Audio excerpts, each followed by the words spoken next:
Good day, I am Naja M. Japar from Group 7 and we are assigned to discuss the Chapter 7 Emerging Nationalism. Mora.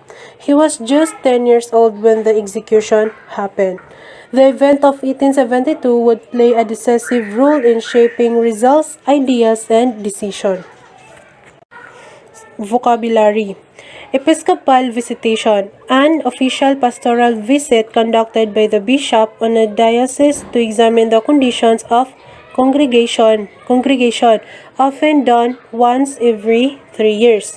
Garrote, an apparatus used for capital punishment in which an iron collar is tightened around a condemned person's neck.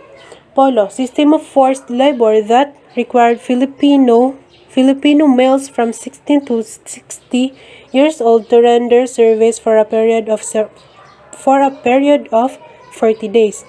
Regular clergy, priests who belong to religious orders, while the secular clergy, priests who do not belong to religious order and are engaged in pastoral work. Tributo, system of taxation imposed by the Spanish colonial government on the Filipinos. So, Cavite Mutiny. A remarkable event during 19th century in the Philippines, an uprising of military personnel of Fort Santiago Philip, the Spanish arsenal in Cavite, Philippines. The revolt in Cavite is an aim to get rid the Spanish government and a larger movement to assert independence. An oft-cited reason for the mutiny was a decree released by Governor General Rafael D. Escudero. The decree ordered that the arsenal workers would no longer be exempt from the tributo and polo. So it is an order by Governor General Escudero, the removal of privilege enjoyed by the laborers of Cavite Arsenal, such as exemption from the tribute and forced labor. January 20, 1872, when the laborers received their pay and realized that the taxes as well as the fine one paid to be exempt from forced labor had been deducted from their salaries, and that started the revolt in Cavite. Approximately 250 Filipino soldiers and workers rose in revolt at an arsenal Cavite and 11 Spaniards were killed. On the reports, leaders of mutiny expect support of 2,000 men regiment based both in Cavite and Manila. The revolt was to begin after midnight. The plan was to set fires in Tondo in order to distract authorities while the regiment and soldiers in Manila could take control and use cannon shot as a signal to Cavite. A signal by way of fireworks would then be sent to the rebels in Cavite, who would then lay siege to the arsenal. However, the mutiny in Cavite began earlier in the evening, and many of those who pledged support defeated and vowed loyalty to Spain. The mutiny was unsuccessful, and the government soldiers executed many participants. The mutiny was quickly crushed, but the Spanish regime, under the reactionary governor Rafael D. Escudero, magnified the incident and used it as an excuse to clamp down on those Filipinos who had been calling for governmental reform. Spanish government suppressed the increasing calls for a more liberal administration. Among those clamored were Filipino secular priests. To understand how the Filipino secular priests became involved in the Cavite Mutiny in 1872, a brief historical background on missionary in the Philippines shall be discussed. So hi everyone, I am Julia Armangancho and I will be discussing to you the secularization movement. So, ang secularization ay ang pagbibigay ng kapangyarihan sa mga secular na pare upang pamunuan ang mga parokya. The introduction and strengthening of the Catholic faith were largely through the efforts of two types of clergy. These are regular clergy and secular clergy. So, ang regular priest is mostly headed by Spanish friars. So, ang main goal nila is to spread Christianity. So, dito napapabiling ang mga ordeng relihiyoso katulad ng mga Jesuits, Dominicans, Franciscans, Recollects, and etc. So, as for the secular priests, dito napapabilang mostly ang Filipino. So, sila yung mga ordeng hindi relihiyoso. So, they were assigned around the parishes under the supervision of bishops. So, the secularization have issues and conflicts. Nagsimula ang conflict na ito nang mag-start na mag-visit ang mga bishops sa mga parokya sa regular priest. So, when you say bishops, so para mas maintindihan natin, we have the four hierarchy of Church Catholic Church. So the first one is priest, next is cardinal, then third one is the bishop, and then last but not the least, and tsaka yung pinaka higher talaga is yung pope. So kumbaga sa in the Muslim definition is first is ustad and then alim, and then next one is sheikh, and then last is mufti. So, ipinaglaban din ng mga bishop ito kasi ito yung work nila to visit the parishes.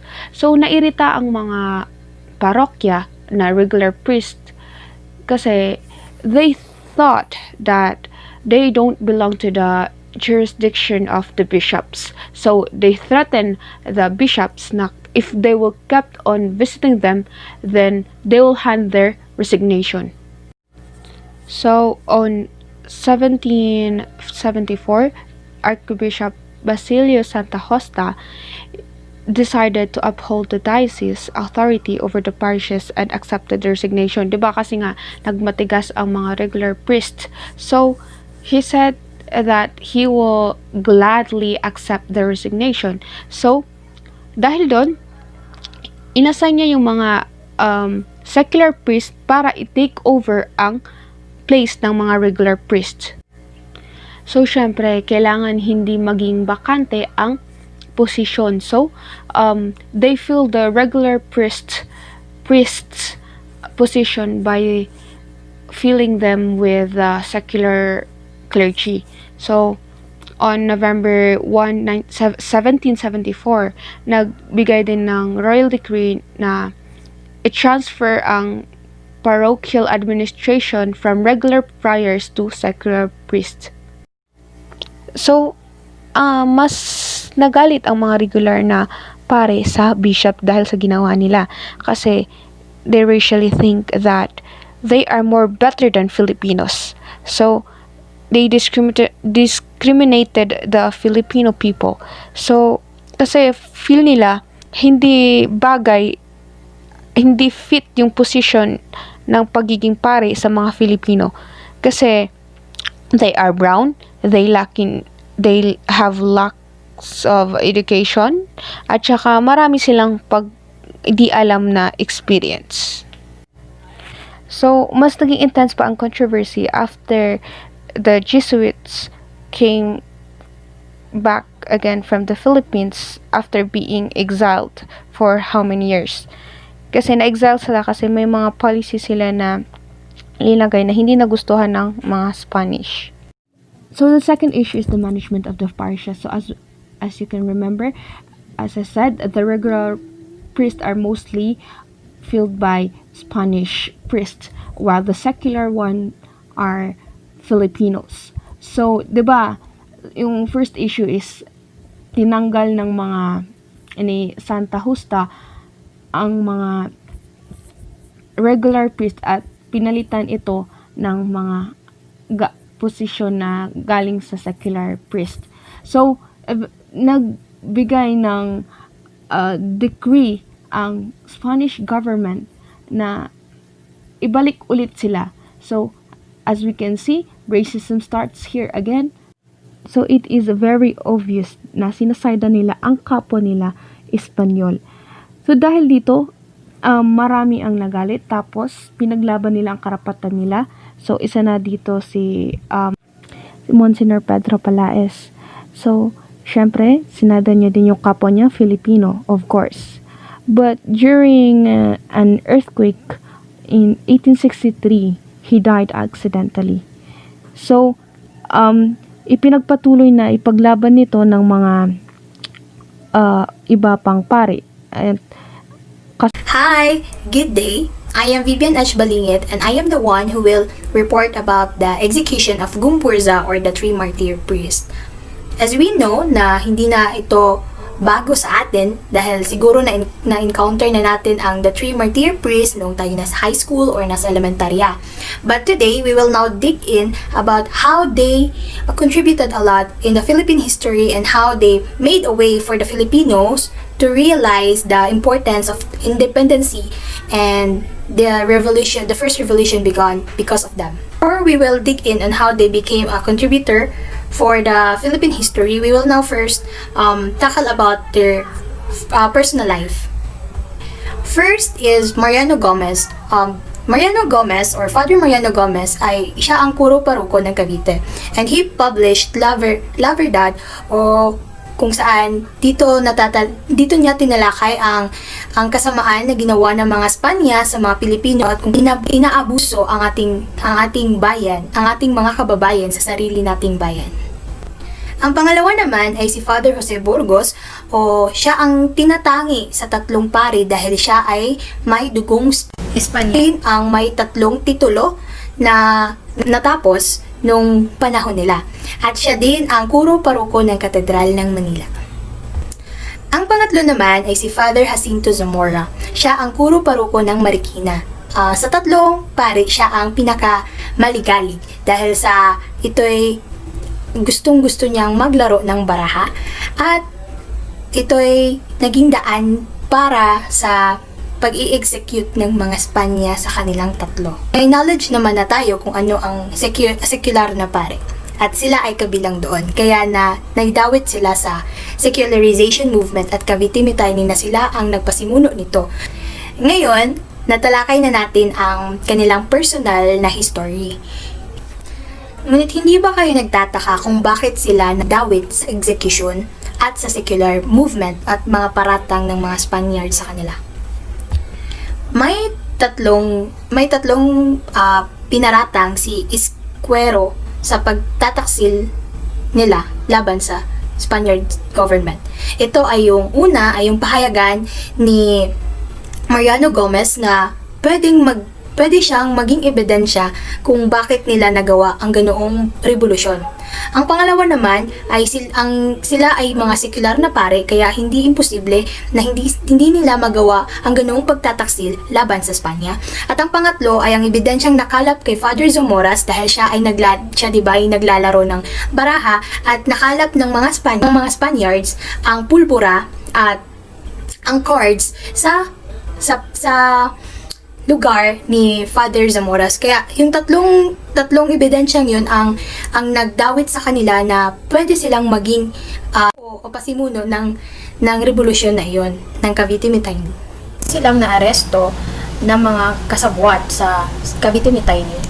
At ang iba ay hinatulan lamang ng pagkakulong, ngunit ang tatlong pare ay hinatulan sila ng kamatayan. Noong Pebrero 15, 1872, hinatulan si Father Burgos, Gomez at Zamora ng kamatayan sa pamamagitan ng garote. Hindi naging madali ang pagharap ng tatlong pare sa kanilang kamatayan dahil ito ay nakaka-trauma kung ating tatalakayin isa-isa kung paano sila pinatay.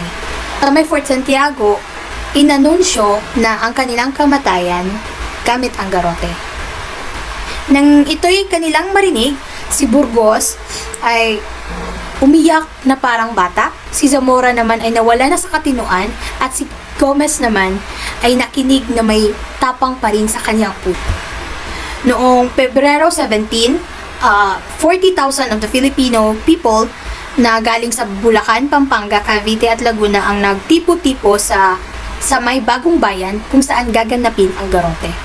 Ang tatlo ang pinaratangan ng kamatayan nung panahon na yon, kundi ay kasama nila si Saldua o ang former artilleryman ng Cavite Metaini. Ang ginarote ay si Burgos na umiiyak na parang bata at nagmamakaawa na siya'y palayain. At ang pangalawa naman ay si Zamora.